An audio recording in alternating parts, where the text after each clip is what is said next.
Alors, bonsoir, mesdames les mairesses et messieurs les maires, et bienvenue à la séance publique régulière du Conseil des maires en ce mercredi 17 février 2021. Il est 18h36 et la séance débute. Selon les décrets et arrêtés ministériels, il est possible de tenir les séances du Conseil des maires par tout moyen permettant à ses membres de communiquer directement entre eux et de voter de vive voix. Étant donné l'interdiction de rassemblement intérieur, les séances du Conseil des maires peuvent se tenir sans la présence du public. Également, toute séance doit être rendue publique dès que possible par tout moyen permettant au public de connaître la teneur des discussions entre les membres du Conseil et le résultat des délibérations. Ainsi, la présente séance fera l'objet d'un enregistrement audio et sera diffusée sur le site web de la MRC du Haut-Saint-Laurent, permettant ainsi à toutes les citoyennes et tous les citoyens d'y accéder. Pour débuter la séance, je procéderai à la prise des présences. Assiste en personne à la séance publique régulière du Conseil des maires au bureau de la MRC, situé au 10 rue King à Huntingdon, 4e étage. Monsieur Douglas Brooks, maire de Franklin et préfet suppléant. Jack Warrior, le maire de Grand Manchester. Denis Henderson, maire d'Havelock. Laurent Lampon, directeur général et secrétaire trésorier. Assiste par visioconférence Madame Linda Gagnon, mairesse de Dundee. Je n'entends pas. Madame Linda Gagnon, mairesse de Dundee, vous êtes présente? Madame Deborah Stewart, mairesse de Elgin. Present. Et Monsieur Gilles Dagenet, maire de Saint-Christophe. Présent. Madame Caroline Cameron, mairesse de Hitchingbrook. Présent. Monsieur André Brunette, maire de la ville de Huntingdon. Oui, présent. Monsieur Rick Redby, maire de Hawick. Présent. Madame Agnès McKell, mairesse de Tresse-et-Sacrement. Present. Monsieur Jacques Lapierre, maire de Armstrong.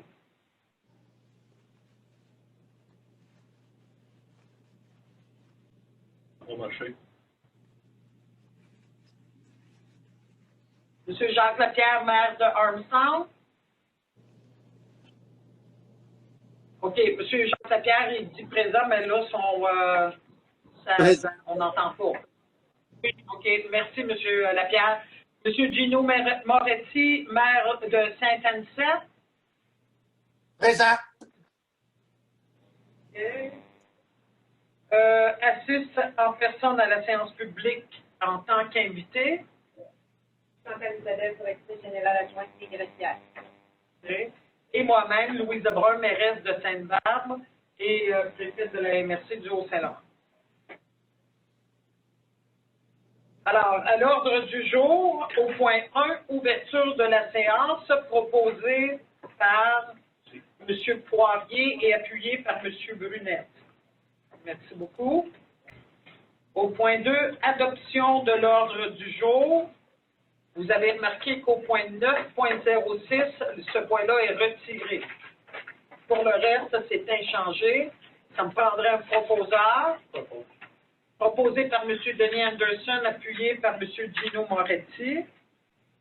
Au point 3, adoption des procès-verbaux des séances du 20 janvier et du 9 février. On va prendre des... M. Lampon, est-ce que je prends une proposition pour chacun des... Oui. Alors, on commence avec le procès-verbal de la séance du 20 janvier. S'il est conforme, pas de correction, modification à apporter, et que quelqu'un était là, ça me prend un proposeur. M. Lapierre en fait la proposition et Mme McKell appuie. La séance extraordinaire du 9 février. Correction. Oui, il faut lire séance extraordinaire et non pas séance ordinaire. Alors, à part de corriger séance extraordinaire au lieu de séance ordinaire. Ça me prendrait un proposeur appuyeur. Monsieur Dagenet fait la proposition. Monsieur Moretti appuie.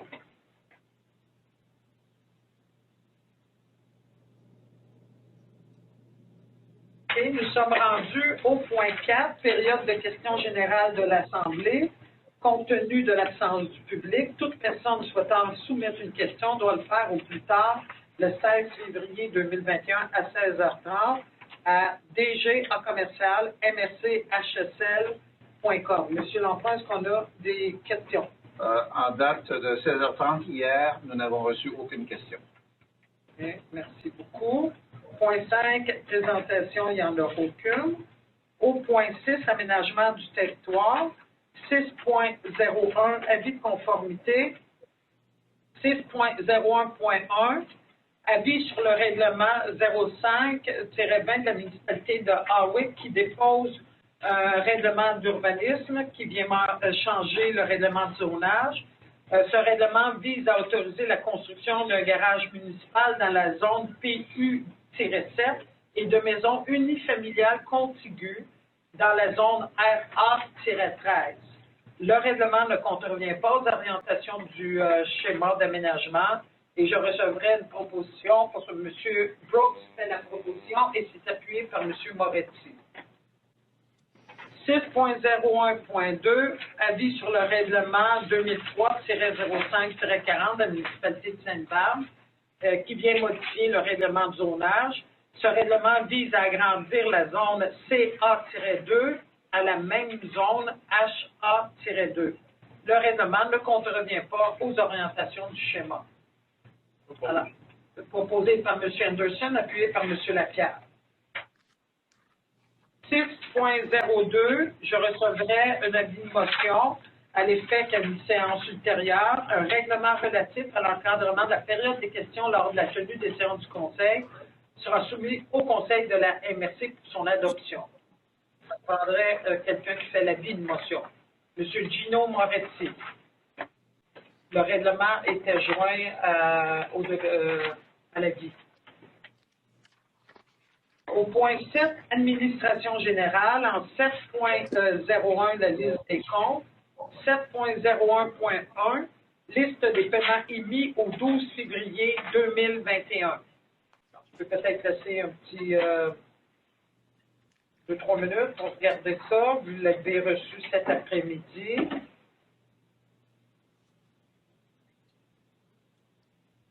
Vous avez des questions?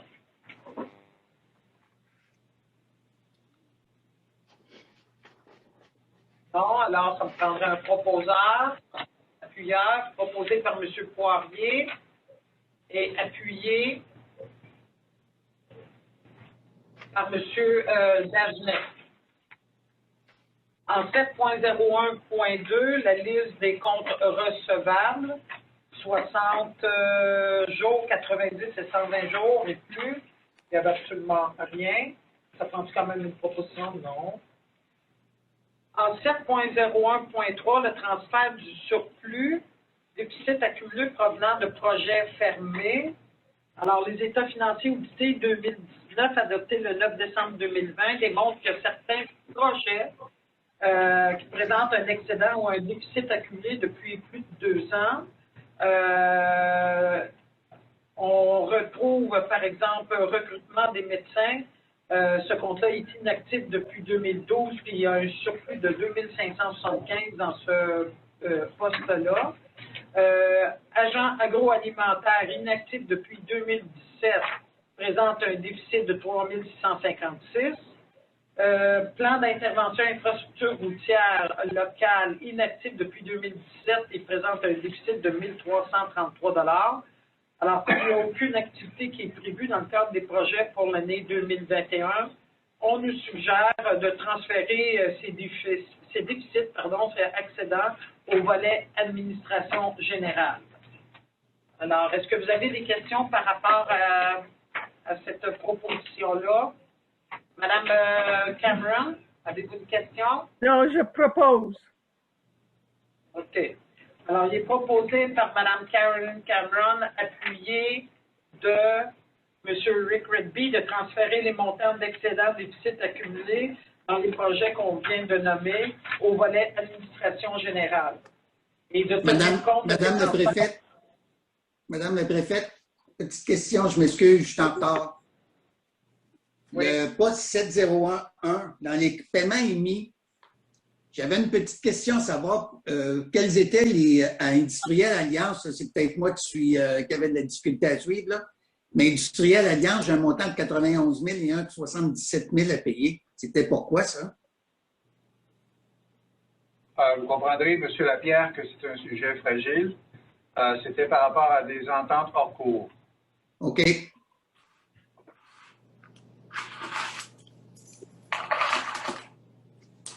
Et donc, pour la... Ça va, M. Lapierre? Ça va ou ça va pas? Ben en fait, non. Je comprends que c'est des sujets fragiles. Je me demande juste pourquoi c'était Industriel Alliance. C'est que les sommes sont versées dans des REER. OK. Et les REER sont détenus dans des comptes à cet endroit-là. Je viens de comprendre. Merci beaucoup, beaucoup. C'est réglé. OK. Et pour le point 7.01.3, on avait un proposeur et un appuyeur. On est à 7.02, là, c'est les factures. Alors, on va procéder à une série là, de paiements de factures.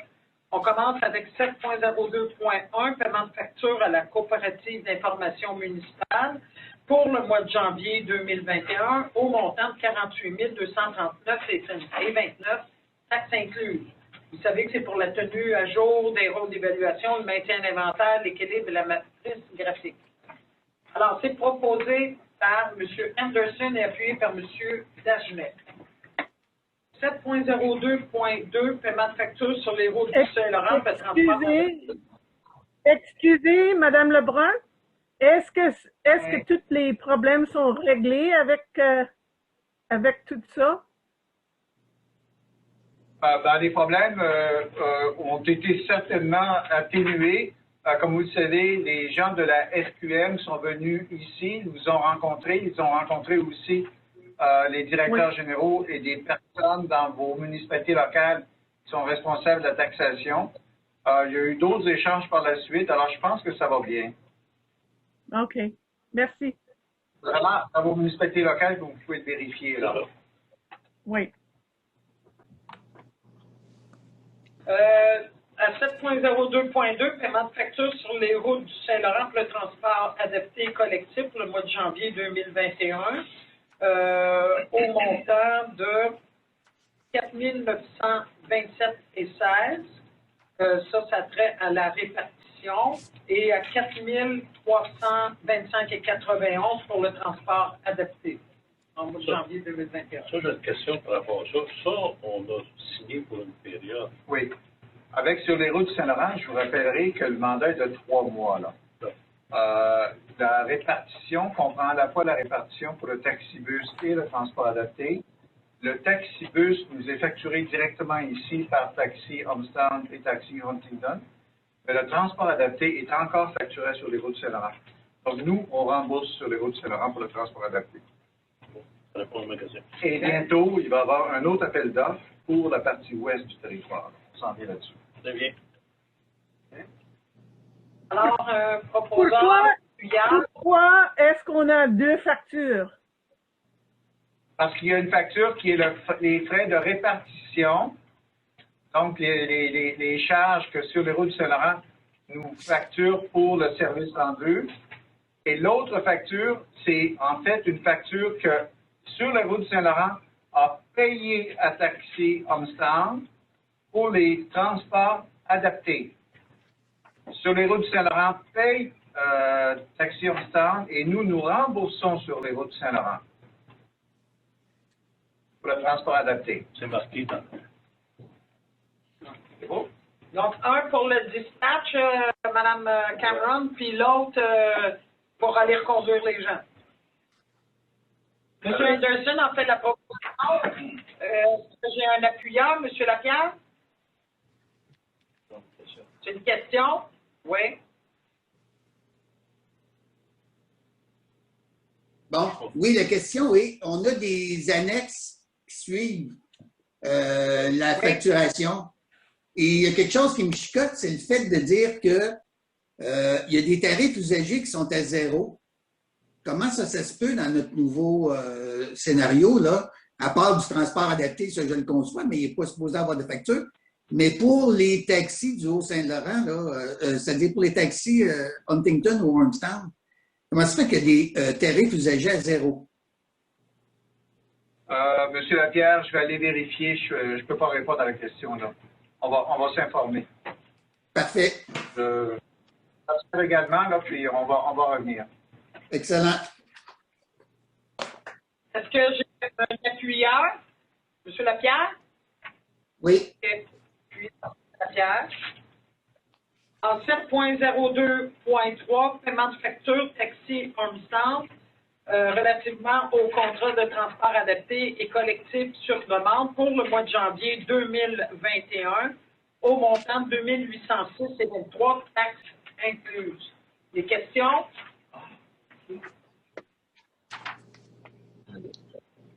Mais je vais prendre un appuyeur, puis proposeur un appuyeur pour le point 7.02.3. M. Rilby fait la proposition et c'est appuyé de M.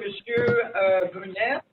Maintenant, si on revient au point 7.02.2, à la question de M. Lapierre. OK. Monsieur Lapierre, tantôt, je confondais entre transport adapté et transport taxibus, là. Là, vous voyez tarif usager 0 $, c'est du transport adapté. Et c'est Taxi Huntington qui refuse de facturer l'usager. OK? Taxi Huntington refuse de facturer l'usager. Il facture tout ça sur les routes du Saint-Laurent. Et sur les routes du Saint-Laurent, refacture les usagers. Et à partir du 1er mars ou avril prochain, nous allons nous-mêmes recevoir les frais des usagers. OK. Alors, ça va être un peu compliqué de question, là, mais ici, on est en transport adapté. Tantôt, je confondais les deux. On est en transport adapté, on n'est pas en taxibus. Parfait. Merci.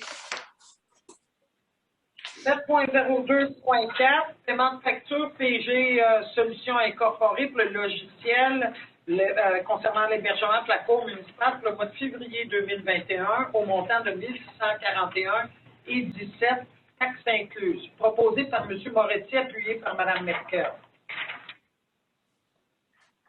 7.02.5, paiement de facture d'Hampton Rainville, avocat et notaire, qui soumet une facture pour les services professionnels concernant le transfert de propriété du quai de Port Louis au montant de 6 870,91, taxes incluses. Proposé par M. Lapierre, appuyé par M. Brooks. 7.02.6, paiement de facture béton Laurier concernant les travaux de nettoyage et d'entretien des branches 6 et 7, 7A et 8A de la rivière aux Outtards à Inching-Brook. Béton Laurier a réalisé les travaux de gestion des déblais pour les branches 7 et 7A et que ces travaux sont approuvés par M. Paul Lapp. Le projet est réalisé à 100%. Alors maintenant, il s'agit de payer Béton Laurier au montant de 22 305,15, taxes incluses, et prendre note que la municipalité d'Inching-Brook sera facturée à 100%. C'est proposé par Mme Cameron et appuyé par M.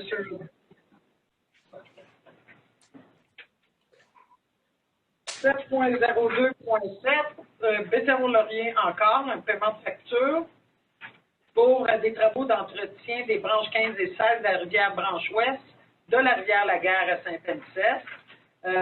Les travaux ont été réalisés. Ce sont des travaux de réparation d'affaissement de talus, y compris l'enterrement, les transports des déblais sur la branche 15. Et ces travaux ont été approuvés par l'ingénieur, M. Paul Lapp. Le projet est réalisé à 100%. Il s'agit maintenant de payer la facture au montant de 7 639,79, taxes incluses. Pour remettre aussi à l'entrepreneur l'ensemble des retenues pour garantie de ce projet. Et Saint-Anicette sera facturé à 100%. Alors, c'est proposé par M. Poirier, appuyé par M. Rugby. 7.02.8, paiement de facture à M. Paul Laff pour les travaux de nettoyage et d'entretien des branches 6 et 7, 7A et 8A de la rivière aux Outardes à Sherbrooke. M. Laff a effectué la surveillance des travaux additionnels, c'est-à-dire la gestion des déblais, et il soumet une facture au montant de 551,88, taxes incluses. Sherbrooke sera facturé à 100 %. Mme Cameron en fait la proposition. M. Moretti appuie. Est-ce qu'il vous parle, là, Monsieur Rittenau? OK. 7.02.9, paiement de facture Paul Laff pour les travaux d'entretien du ruisseau Beaver à Dundee. Monsieur Laff a effectué l'arpentage et a préparé le rapport d'inspection du ruisseau. Et il soumet une facture au montant de 3 509,61, taxes incluses. Dundee sera facturé à 100 %. Alors, c'est proposé par M. Lapierre, appuyé par M. Dachat. Ah, c'est bon, 7.02.10, paiement de facture à M. Paul Laff pour les travaux de nettoyage et d'entretien des branches 15 et 16 de la branche ouest de la rivière Laguerre à Saint-Anne-7. M. Laff a effectué la surveillance des travaux additionnels et soumet une facture au montant de 344,93, taxes incluses. Saint-Anne-7 sera facturé à 100 %. Proposé par Mme Seward et appuyé par Mme McKell. 7.02.11, paiement de facture Technivolt électrique concernant la panne de courant qui est survenue dans le réseau d'alimentation d'Hydro-Québec samedi le 16 janvier 2021. Alors, Technivolt a fait différents services et assuré certaines fournitures, soumet une facture de 747,34, taxes incluses. Question. Monsieur Brooks a une question. Oui. À combien on est rendu? Non? On a plusieurs factures à payer suite à cette fameuse panne électrique, puis on vient juste d'avoir l'accès de nouveau à notre ascenseur ce soir.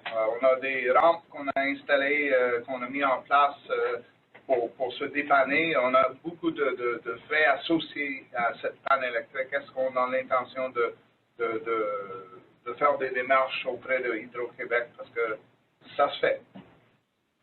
Oui, vous avez raison de le soulever. Ça va totaliser autour de 20 000 si vous nous donnez le mandat d'intervenir auprès d'Hydro-Québec, moi, je prendrai une résolution officielle, par contre, là-dessus. Là. Ce soir? Oui. OK. Oui. Et justement, M. Lampron m'en faisait part juste avant que la réunion commence. Ça va vite dans les coûts, là. Suite à cette panne-là, ça se chiffre facilement à 20 000. Ça fait que M. Lampron était pour vous en parler, pour soumettre l'idée de, si vous êtes d'accord de donner la balle à notre directeur général, bien, il y aurait des démarches qui seraient entreprises pour se faire rembourser ces paiements-là. On ajoutera un point, je ne sais pas si on peut rouvrir l'ordre du jour. On peut rouvrir l'ordre du jour. Tout le monde est là. Tout le monde est là. Est-ce que vous êtes d'accord? Je sais qu'on est dans le processus, mais comme on est tous présents, est-ce que vous êtes d'accord? Est-ce qu'on rajoute un point maintenant à l'ordre du jour? C'est qui a proposé? Le proposeur, l'appuyeur sont d'accord pour ajouter ça? Alors, demande à Hydro-Québec en 9.06. 9.06. Ou 9.07 plutôt. 9.07, demande à Hydro-Québec. 9.07. Ou utilise 9.07, il est retiré. Il est retiré, on va le laisser là, mais on va rajouter un point. OK. En 9.07, demande de remboursement à Hydro-Québec? Oui. Demande de remboursement à Hydro-Québec, on va revenir un petit peu plus loin. Là, maintenant, il s'agit de payer dans le cadre, c'est toujours à cause de la panne électrique, donc il s'agit de payer à Technivolt un montant de 747,34. Et j'avais, me semble, des mains. M. Redby a fait la proposition et c'est appuyé par M. Lapierre. En 7.02.12, paiement Moïse Poirier, encore dû à la panne électrique du 16 janvier 2021. Moïse et Poirier ont dû faire l'entretien, réparation et remplacement d'équipement. La facture s'élève à 499,34 taxes incluses. Alors, il faut payer cette facture-là. C'est proposé par Mme Cameron et appuyé par M. Moretti. 7.02.13, paiement de facture à vecteur 5. Vous savez que c'est l'octroi d'un contrat gré à gré pour une démarche collaborative de développement des services de transport rémunérés des personnes en territoire rural, régional, en suivi à l'offre de service reçue le 3 novembre au montant de 3 104,33 taxes incluses.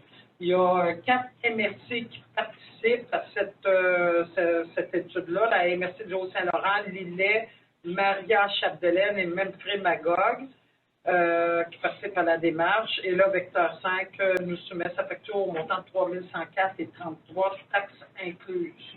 Ça va être pris dans le FAR, le Fonds régional. Le Fonds régional des ruralités, c'est ça. Proposé. Proposé par M. Anderson, appuyé par M. Poirier. 7.02.14, paiement de facture ARPGL avocat, qui soumet une facture dans le cadre du contrat de représentation devant le tribunal administratif du Québec en lien avec les causes Francine Crête et Céline Lebel. La facture s'élève à 396,66, taxes incluses. Alors, c'est proposé par M. Brooks, appuyé par M. Lapierre. 7.02.15, paiement de facture Paul Lapp. À la demande du propriétaire, M. Jeffrey Ramber, il voulait vérifier la problématique du libre écoulement de l'eau dans le fossé, longeant deux lots dans la municipalité d'Ensemble.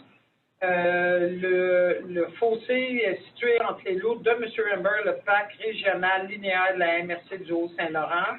Alors, M. Lapp a effectué le reportage, a préparé le rapport d'inspection du cours d'eau et il nous soumet sa facture au montant de 663,98, taxes incluses. Proposé par Mme Cameron, appuyé par Mme McKell. 7.02.16, paiement de facture Sylviane Godbout, avocat, qui nous dépose sa facture du mois de février. C'est notre procureur. Donc, le montant s'élève à 4 599 $, taxes incluses. Proposé par M. Poirier et appuyé par M. Moretti. 7.02.17, paiement de facture Noël et Fils, les travaux d'entretien du cours d'eau Lauzon à Sainte-Barbe. Noël et Fils a réalisé les travaux de gestion des déblais pour ce cours d'eau et les travaux ont été approuvés par M. Lapp. Le projet est réalisé à 90%. La facture s'élève à 1714,85, correspond à 95% de la valeur totale et Sainte-Barbe sera facturée à 100%. Alors, c'est proposé par M. Dagenet et appuyé par M. Lapierre. 7.02.18, paiement de facture Paul Lapp pour des travaux d'entretien de la branche 2C de la Rivière-Noire à Franklin. M. Lapp a effectué l'arpentage, a préparé le rapport d'inspection du cours d'eau et il soumet sa facture au montant de 448,40 taxes incluses et la municipalité de Franklin sera facturée à 100%. Mais Alors, ça dit la municipalité d'Armstown sera facturée. M. Lapierre, il refuse de payer la facture. C'est une erreur. C'est une erreur. C'est une erreur. Il faut lire que c'est la municipalité de Franklin qui va payer à 100%. Monsieur, il ne veut pas, monsieur, le maire Armstrong ne veut pas. Alors, c'était proposé par M. Anderson et appuyé par M. Lapierre.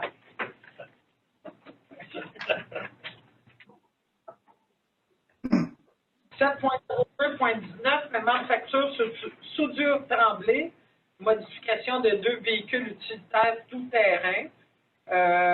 Alors, les soudures Tremblay ont vraiment réalisé la modification de ces 2 véhicules-là. Vous vous souvenez que ça vient du programme d'aide financière pour le soutien à l'organisation des interventions d'urgence hors du réseau routier. Alors, la facture s'élève à 15 176,70 pour la modification des 2 VTT de John Deere. Et Ça, c'est des aides supplémentaires. Non, c'était toujours dans l'enveloppe. qu'on C'est avait dans déjà. l'enveloppe. toujours dans la même enveloppe. On va le proposer. Ça coûte cher par C'est état. le dernier paiement, là. C'est le dernier Ouais. paiement. Ça, je me demande s'il était tous dans la même. Oui. C'est cher pour réparer des John Deere aussi. C'est de la qualité. Ça brise jamais. Alors, c'est proposé Prendre par photo. Moi, je M. l'ai. Moretti fait la proposition, appuyée par M. Anderson. Ça va être de la qualité, quand aujourd'hui. Aujourd'hui. 7.02.20, surveillance Shelex, a obtenu le contrat de surveillance des travaux et contrôle de la qualité du projet d'asphaltage de la piste cyclable. Alors, Shelex Groupe Conseil soumet sa deuxième facture de surveillance au montant de 7 715 et 11 taxes incluses. Alors, vous voyez un peu là la répartition aussi, comment on va aller chercher les sommes. 69 va être dans la contribution FRA, du phare, pardon. Il y a une autre partie qui va être dans le conseil phare, 31 Bref, on a les sous pour ça. Proposé par M. Brooks et appuyé par M. Lapierre. 7.02.21, place aux jeunes, cotisation annuelle pour l'année, évidemment, 2021, au montant de 425 taxes incluses. C'est proposé par M. Dagenet, appuyé par M. Brunel. 7.02.22, paiement de facture, Taxi Haut-Saint-Laurent, qui soumet une facture pour le mois de janvier concernant le secteur ouest, au montant de 960,25 taxes incluses. Question? Sinon, un proposeur appuyable. M. Poirier, proposition. M. Moretti, appuyé.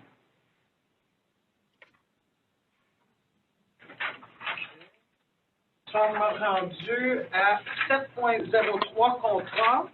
7.03.1, renouvellement de contrat, Vox Log, Cour municipale MRC du Haut-Saint-Laurent. Alors, la Cour municipale utilise le logiciel Vox Log de Comet Technologies pour des fins d'enregistrement des séances de cours.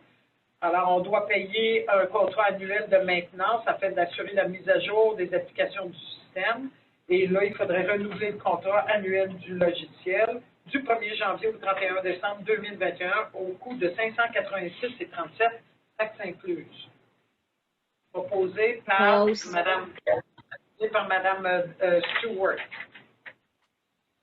7.02.2, le renouvellement d'adhésion à Québec municipal pour l'année 2021 au montant de 915,10 taxes incluses. C'est un abonnement.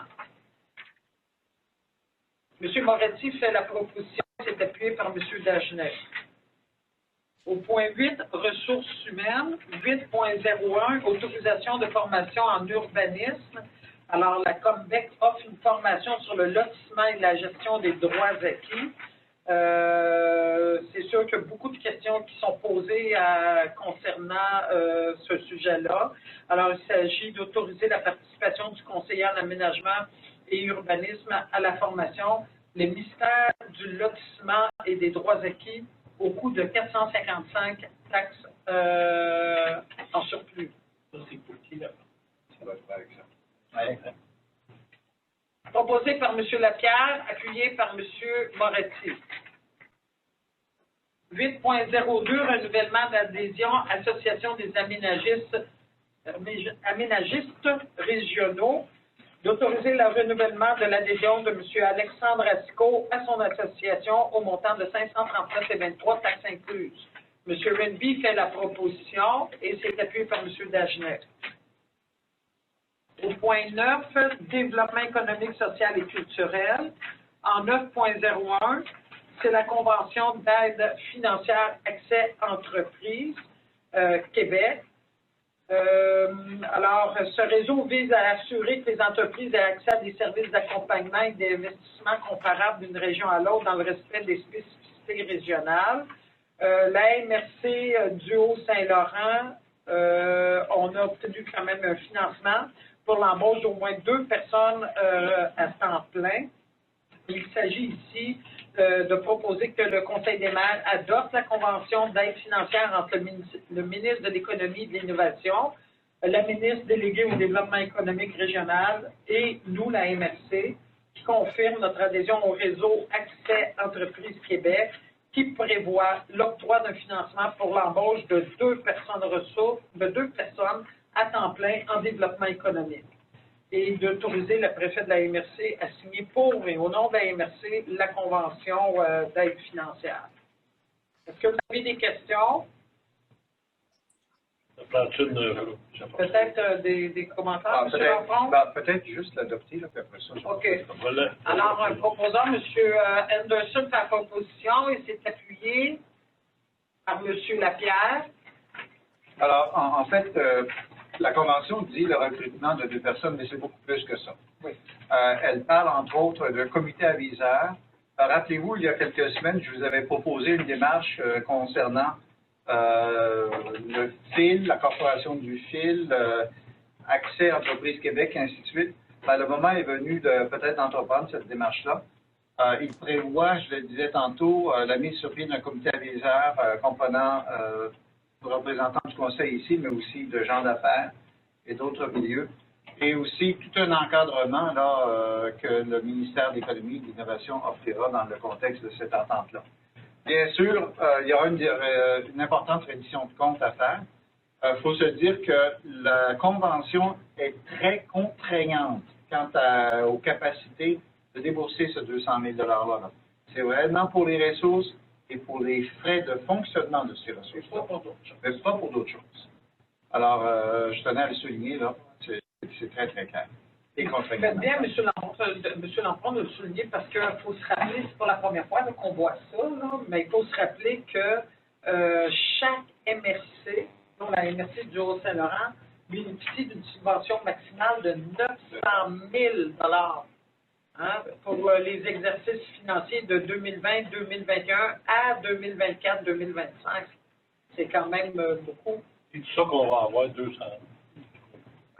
Il faut qu'on organise à ce moment-là notre demande auprès du ministère. C'est le plafond, ça peut être un peu moins. Là. OK, c'est bon. Oui. Tout ça pour nos entreprises. Fait que ça va. J'avais un proposeur. Une question, Madame la préfète. Oh, excusez-moi, oui, M. Lapierre. Écoutez, moi, j'avais compris que, parce que quand j'ai lu le document, effectivement, j'avais compris que les 2 personnes, leur salaire, ou en cas d'engagement des 2 personnes, et le 900 000 $, c'était en su. Et là, de ce que j'en comprends, de ce que Laurent dit, c'est que c'est inclus dedans. C'est 900 000 pour la rémunération et le fonctionnement de ces 2 personnes-là. C'est pas en plus du tout, là. C'est 900 000 comprenant cette masse salariale-là. Ben, honnêtement, moi, puis même dans les attendus, là, quand je regarde la convention, mettons, je prends l'attendu numéro 3, là, dans le cadre des municipalités, dont obtiendront un financement nécessaire pour l'embauche d'au moins 2 personnes. Et quand je m'en vais à l'attendu 5, est autorisé à octroyer à chaque MRC un montant, maximal de 900 000. Moi, je ne faisais pas le lien avec les 2 personnes. Je faisais comme si c'était 2 sommes distinctes. Non, pas du tout. C'est la même chose. Je vais vous inviter, là. Allez à quelle page? Engagement Remarquez bien que c'est 4.15. signé pareil, mais en tout cas, j'avais cette impression-là. Je me trompe, là, clairement, mais bon. 4.3, on peut utiliser l'aide financière bonifiée. Oui, c'est ça. Si vous allez à 4.15, M. Lapierre, utiliser l'aide financière pour bonifier l'offre de service déjà existante sur le territoire. On en a déjà une offre de service pour accompagner les entreprises par l'embauche d'au moins 2 ressources à temps plein qui devront contribuer au réseau Accès Entreprises Québec. Alors, c'est à cette fin-là que sert la subvention. Et on a eu beaucoup d'échanges avec le ministère de l'Économie et de l'Innovation pour vraiment que ce soit un ajout de 2 ressources. On ne peut pas dire, on va prendre une ressource qu'on a déjà et on va le payer avec ça. Parce qu'ils vont nous demander nos états financiers, puis ils vont nous demander notre organigramme, puis ils vont nous demander bien des preuves pour dire, effectivement, vous avez ajouté 2 ressources qui adhèrent à Accès à Entreprise Québec pour mieux servir les entrepreneurs du Haut-Saint-Laurent dans notre offre de service. Ben, OK, mais en tout cas, encore une fois, là, j'ai lu le document, mais en tout cas, c'est jamais clair, ou en tout cas, moi, je ne l'ai pas compris clairement. Là. Je m'en viens au exemple, au point 3.2. C'est marqué tout engagement financier du gouvernement n'est valide que s'il existe sur un crédit un solde disponible, nanana, pour imputer une dépense. Je n'ai rien compris de ce que ça voulait dire. Mais en fin de compte, moi, dans mon esprit, là, il y avait comme un montant qu'ils nous prêtaient pour qu'on puisse investir et un montant qu'on avait pour les ressources. Mais là, de ce que je conçois, puis je le vois fort bien, là, mais de ce que vous me dites, et vous avez assisté aux réunions et tout, ça, j'ai pas de malaise avec ça, mais c'est une question que je me pose. OK. Cette entente-là, c'est pour les ressources. Maintenant, l'augmentation du FLI, éventuellement, ça, ce sera un autre dossier.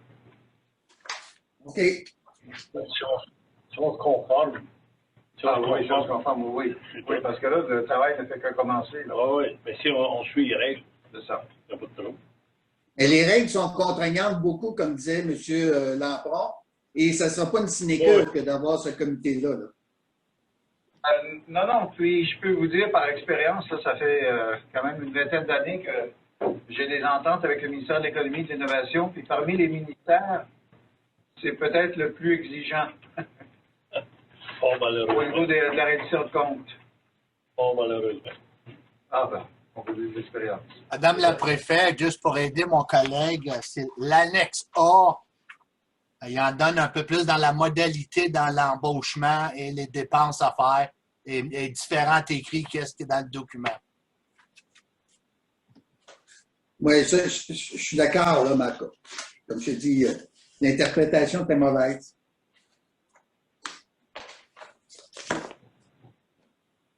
OK. C'est bon? Oui, la réponse, c'est bon. 9.02, rapport d'activité régionale de l'an 2 en sécurité civile. Alors, il s'agit d'adopter le rapport d'activité de l'an 2 pour la période du 1er, de l'an 8, pardon, pour la période du 1er juin 2019 au 31 mai 2020, en lien avec le schéma de couverture de risque en sécurité incendie de la MRC, qui est en vigueur depuis le 1er juin 2012, et d'autoriser le directeur général à transmettre une copie du dit rapport d'activité régionale de l'an 8 aux personnes suivantes, à la direction régionale du MSP, aux maires-mairesses de la MRC, aux directeurs généraux, directrices générales de la MRC du Haut-Saint-Laurent, puis aux chefs de service de protection contre l'incendie de la MRC aussi, du Haut-Saint-Laurent. Alors, ça prendrait un proposeur appuyable pour le rapport d'incendie de l'an 8. M. Moretti en fait la proposition, M. Leppi appuie. Est-ce que je peux apporter... Oui, vous pouvez apporter des précisions. On va produire un rapport de l'an 9. L'an 9 se terminera donc le 31 mai 2021. Et après ça, ce sera le nouveau schéma de risque qui s'appliquera. Et Mme Herpétal est là-dedans. Là. Ouais.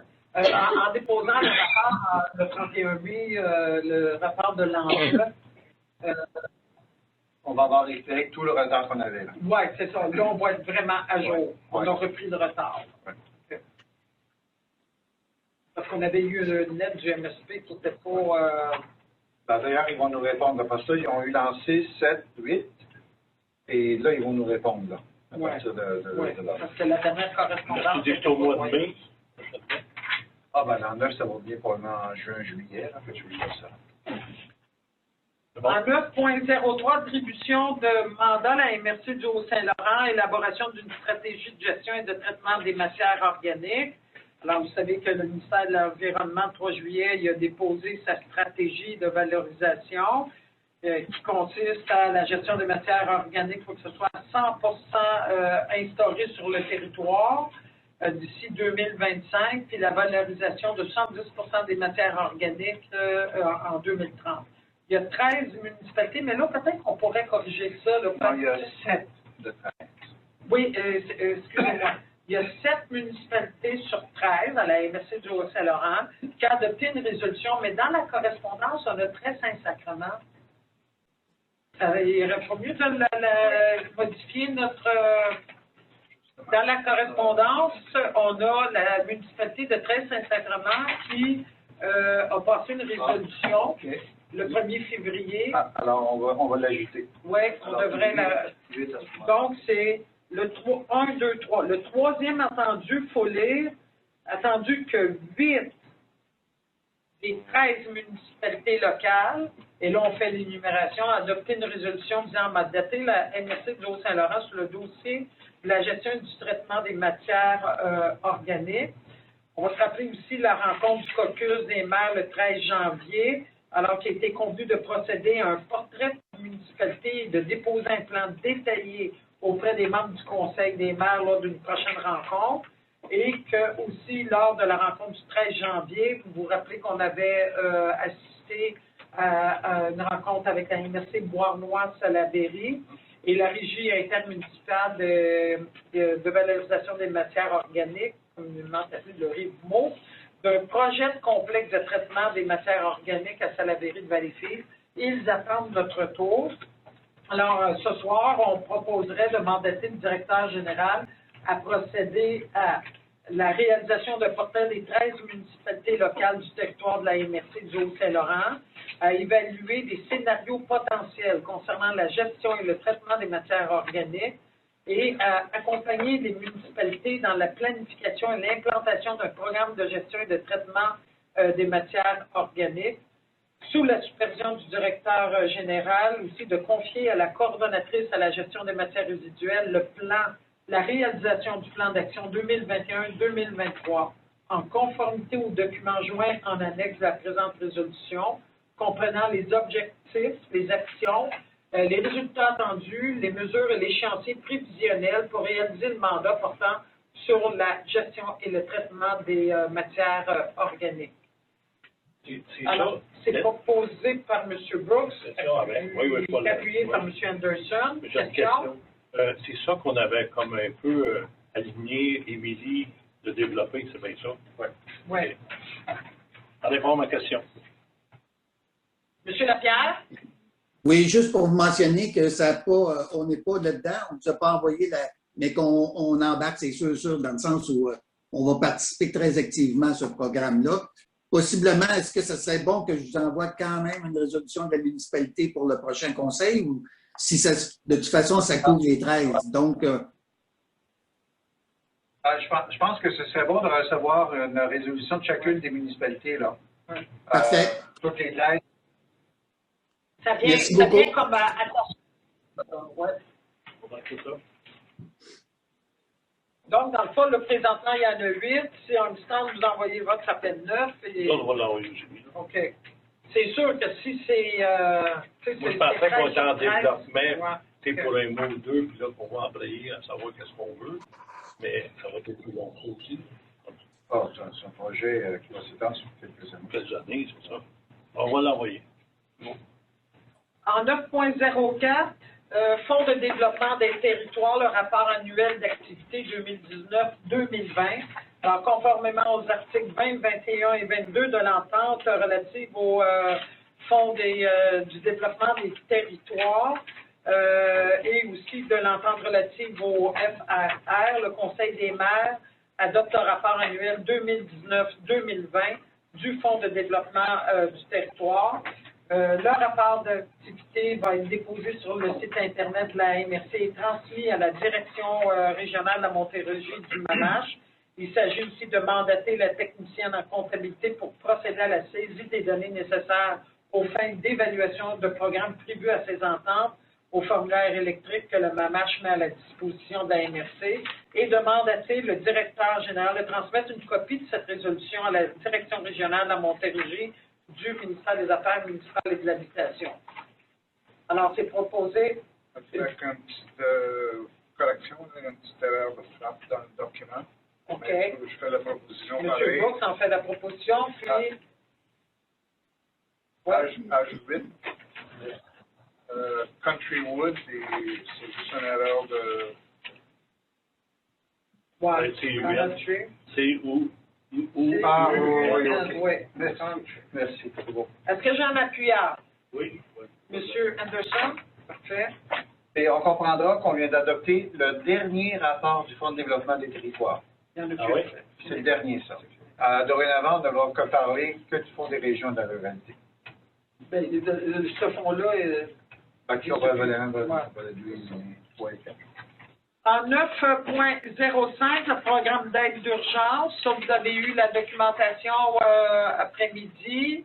Alors, il s'agit d'autoriser le directeur général à conclure un contrat de prêt entre la NRC du Haut-Saint-Laurent et le bar du Vieux-Moulin, c'est-à-dire Jacques Théoret incorporé pour un montant de 16 000.